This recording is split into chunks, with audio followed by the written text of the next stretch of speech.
The gaslight flickered across the grand ballroom as laughter sliced through the air like a sharpened blade. Lady Adelia Monroe's voice rose above the music, sweet and cruel at once, meant to be heard by everyone within reach.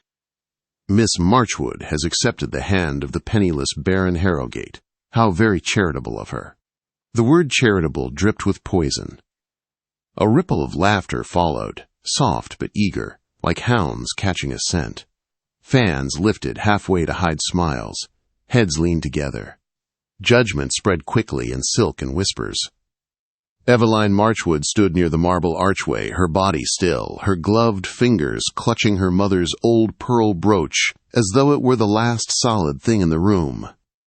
The pearls were chipped and unfashionable now, much like her position in society. She felt every eye turn toward her, felt the weight of curiosity and mockery press against her spine. So that is what becomes of a magistrate's daughter when fortune turns its back, someone murmured behind a painted fan, settling for a title without a roof. How the mighty have fallen, another voice added. The season had been merciless to Eveline. Once, doors had opened for her without question. Invitations had arrived in neat stacks. Mothers had smiled too warmly, sons had lingered too long. Then her father's disgrace had shattered everything. His name, once spoken with respect, now carried shame. His fortune vanished. His influence dissolved. And with it, Eveline's future. At 24, with no dowry and a stained family name, she had become something society feared. A warning. A reminder that comfort could vanish overnight. She must believe in love, Lady Adelia continued loudly, enjoying the attention. There can be no other reason to accept a baron without land. Eveline felt heat rise to her cheeks, but she did not lower her head. She stood straight, her posture calm, almost regal, though her gown was modest, beside the extravagant silk surrounding her. "I hear he pawned his mother's jewels last winter," Lord Kensington said with false concern. "Rather tragic." "Better to be ruined with a title than ruined without one," his companion replied. More laughter followed.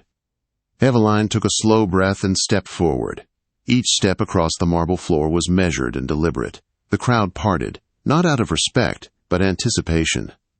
They wanted to see her break.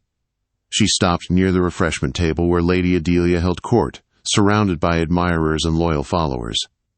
The older woman's eyes gleamed when she saw Eveline approach. "Miss Marchwood," Lady Adelia announced, her voice sharp and pleased. "How brave of you to attend this evening. We were just discussing your engagement." "Indeed, Lady Monroe," Eveline replied, her voice quiet but steady. "How thoughtful of you to concern yourself with my affairs." Lady Adelia snapped her fan open. "Tell me, does Baron Harrowgate still live above that little bookshop? Or has he found more suitable shelter for his future wife?" The room fell silent. All ears leaned closer. Eveline's fingers trembled against the pearl brooch, but her gaze did not waver. "I believe a home is built by character, not by stone alone." A soft gasp came from a nearby debutante. Lady Adelia smiled thinly. "How charmingly hopeful. I do hope such beliefs keep you warm when winter comes." She turned slightly. "Oh, forgive me. Allow me to introduce Mr. Winters, solicitor to the late Duke of Blackmere. He was just telling us about the estates being settled. Such a pity there was no direct heir." Eveline inclined her head politely. The solicitor barely noticed her, focused instead on documents he discreetly showed Lord Kensington. "Perhaps you might explain to Miss Marchwood the duties of managing a title," Lady Adelia continued. "She will soon be a baroness, though without servants or silver." Laughter broke out again. Eveline felt the strain in her chest, pride stretched thin. She turned, ready to retreat with dignity, when the massive doors at the far end of the ballroom swung open. The music faltered. The butler's voice rang clear. "Baron Lucian Harrowgate." Every head turned. He stood framed in the doorway, tall and composed, dressed in black evening attire of simple elegance. There was nothing careless or desperate about him. No jewels adorned him, no display of excess. Yet he carried himself with quiet authority. His gray eyes swept the room, cool and observant, until they found Eveline. Without hesitation, he walked toward her. Whispers followed him like a tide. The penniless baron had come, and he was not hiding. "Miss Marchwood," he said when he reached her, bowing slightly, "I believe this dance was promised to me." The room held its breath. "Yes, my lord," Eveline replied, placing her hand in his. "It was." The orchestra resumed. Lucien led her to the center of the floor, his hand steady at her waist, his movements precise. The crowd parted as they passed, expressions torn between shock and fascination. "They are watching," Eveline murmured. "Let them," Lucien replied calmly. "They require entertainment." As they turned, Eveline glimpsed Lady Adelia's stiff smile. "You should know," Eveline said softly, "that standing with me may harm what remains of your reputation." "And yet," he said, his voice unreadable, "here I stand." She looked up at him. "Why did you ask me to marry you, knowing what they say?" He studied her face as they moved. "Why did you accept?" "Because you spoke to me as an equal," she answered. "Because you listened." Something flickered in his eyes. The music ended. He guided her toward a quieter corner where a small seating area offered brief privacy. Before he could speak, Lady Adelia approached again, her smile forced. "What a surprise, Baron Harrowgate. We had quite given up hope of seeing you." Lucien bowed. "As unexpected as your invitation." Lady Adelia's gaze sharpened. "One does wonder about practical matters. Ashbourne Hall is uninhabitable, I hear. Where will you live?" Before he could answer, the solicitor stepped forward, his attention fixed on Lucien. "Pardon me," Mr. Winters said slowly, "but did you say Baron Harrowgate?"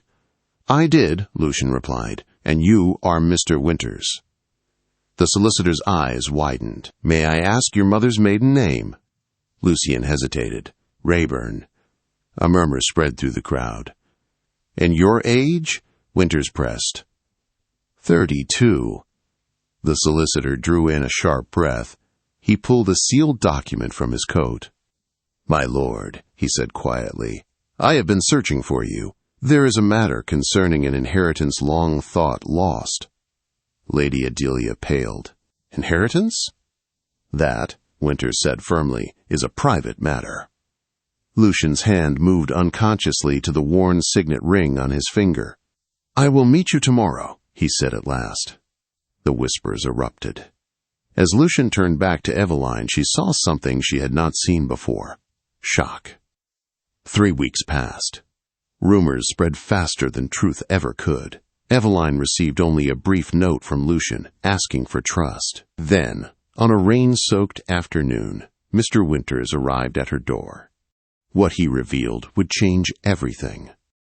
And Eveline's world stood on the edge of something far greater than she had ever imagined. The rain pressed against the tall windows of the Marchwood townhouse as Mr. Winters finished speaking. His words hung heavy in the quiet room, each one settling into Eveline's mind like a stone dropped into deep water.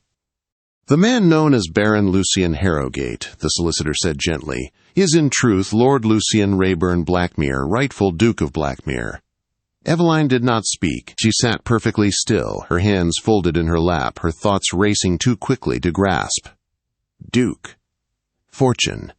Power. Words that did not belong to the man she had spoken with about books and ideas, the man who had listened when others dismissed her. "You are certain," she finally said. "As certain as law allows," Mr. Winters replied. "The birth records, the ring he wears, the testimony of those who protected him, all confirm it." Eveline looked down at her hands. "Does society know?" "The announcement will be made tomorrow," he said. "His Grace wished you to hear it first." Quote. A sealed letter rested on the desk. Eveline reached for it with unsteady fingers. Lucien's handwriting greeted her, familiar and careful. "The man who proposed remains the same, though the world may see him differently. I ask only that you decide with truth in your heart." She closed her eyes. The room felt smaller somehow. as if the walls themselves pressed closer. Everything had changed, and yet nothing had. That evening, a carriage carried her through streets she barely recognized, stopping before Blackmere House. Light poured from every window. Servants moved with purpose. The house, once abandoned, now breathed life again. Inside, grandeur surrounded her, marble floors, towering columns, portraits of generations past, and waiting in the library, Lucian. He turned when she entered, his expression unreadable until his eyes met hers. Then the tension in his shoulders eased. "You came," he said quietly. "I had to," Eveline replied. "There is too much to understand." He gestured for her to sit. "I owe you more than explanations. I owe you honesty." He told her everything. The hidden childhood, the danger, the life built carefully in shadows. How the truth had reached him only weeks before. "When I asked you to marry me," he said, "I believed myself a man with little to offer but sincerity." "And now?" she asked. "Now," he said slowly, "I am a man burdened with more than I ever sought." Silence stretched between them. "At Lady Monroe's ball," Eveline said, "you knew nothing of this."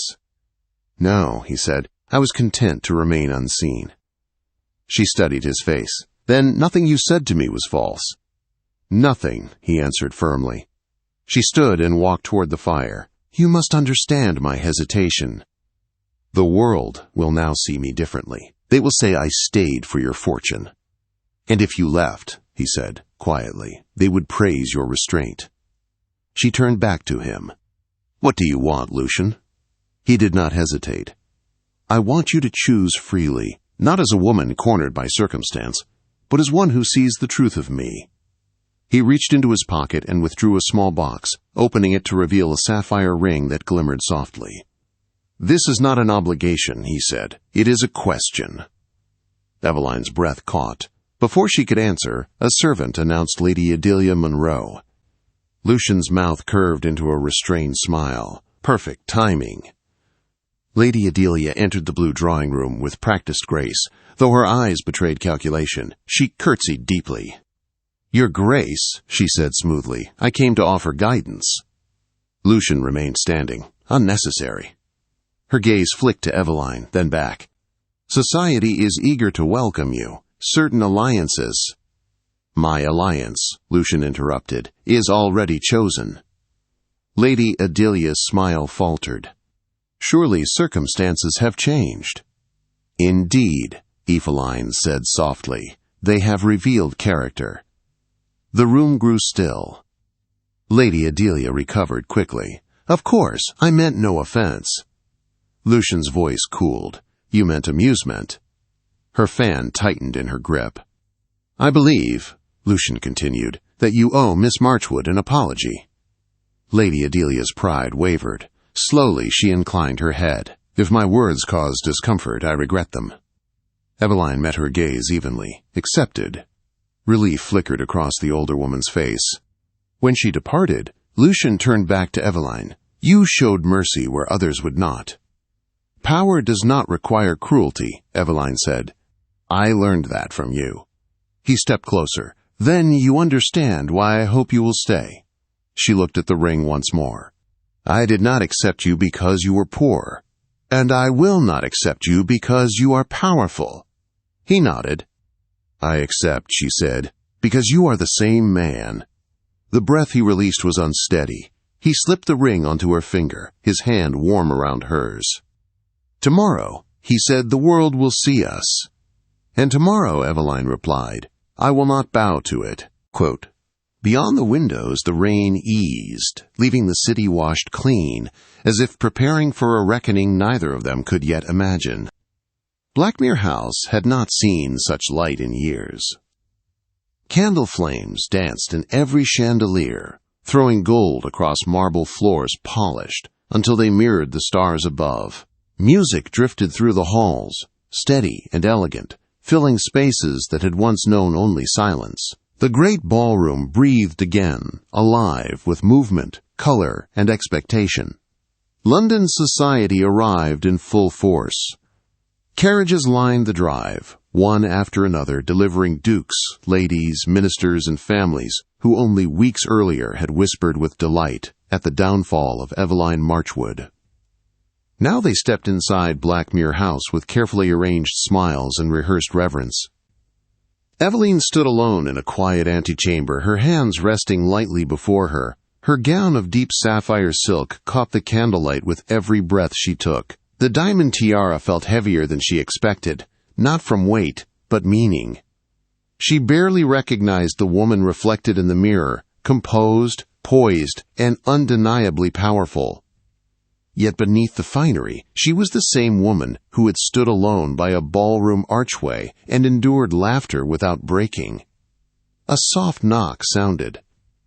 "Miss Marchwood," Mr. Winters said gently as he entered. "His Grace awaits." She nodded once. "I am ready." As the massive doors opened, conversation ceased. Every face turned toward her. At the far end of the ballroom, standing upon a raised platform, Lucian waited. He wore formal court dress, dark and precise, the insignia of his rank resting upon his chest. He looked every inch the Duke of Blackmere, but when his eyes met hers, the man she knew emerged, calm, steady, quietly certain. Eveline walked forward. The crowd parted as she passed, curtsies and bows replacing whispers. She recognized faces that had once mocked her, mouths that had laughed at her engagement. Their expressions now held admiration, calculation, even envy. Society had already rewritten its memory. Lucian descended the steps and took her hand. He raised it to his lips, not as performance but respect. "My lords and ladies," he said, his voice carrying with ease, "allow me to present the woman who accepted my hand when I appeared to have nothing." A murmur rippled through the crowd. "She did not choose me for wealth," he continued. "She chose me for character. That truth will define my title far more than any fortune." Eveline felt emotion rise, but she did not falter. Lucian turned to her. "Will you honor me with the first dance, my lady?" "With all my heart," she replied. The orchestra began. They moved together at the center of the ballroom, their steps perfectly matched. This time, there were no cruel smiles, no cutting laughter, only silence, broken by awe. As they turned, Eveline caught sight of Lady Adelia Monroe standing among the guests. The woman's face was carefully composed, but her eyes betrayed disbelief. Eveline met her gaze calmly, offering a small nod. Nothing more was needed. "They will never stop watching," Lucian murmured. "Let them," Eveline said. "We owe them nothing." As the dance ended, applause filled the room, restrained but sincere. The spell had been cast. London had accepted its new power. Later, as the night deepened, Lucian led Eveline onto a moonlit terrace overlooking the gardens. The noise of the ballroom softened behind them, replaced by cool air and quiet. "Are you afraid?" he asked. She considered the question. "No. I was afraid when I stood alone. I am not alone now." He smiled. "I once believed nobility was something to be hidden. And I once believed worth had to be proven," she replied. Together they looked out across the estate that now belonged to them both. Tomorrow would bring court appearances, alliances, expectations, and endless scrutiny. But tonight belonged only to truth. Lucian took her hand, the restored signet ring warm beneath his touch. "Whatever the world demands," he said, "we will meet it together." "Yes," Eveline said softly, "together." Quote, Behind them, Blackmere House glowed against the night, no longer a monument to silence, but to a choice made when nothing was promised. And in that choice, a penniless baron and a woman the world dismissed had found something far richer than fortune,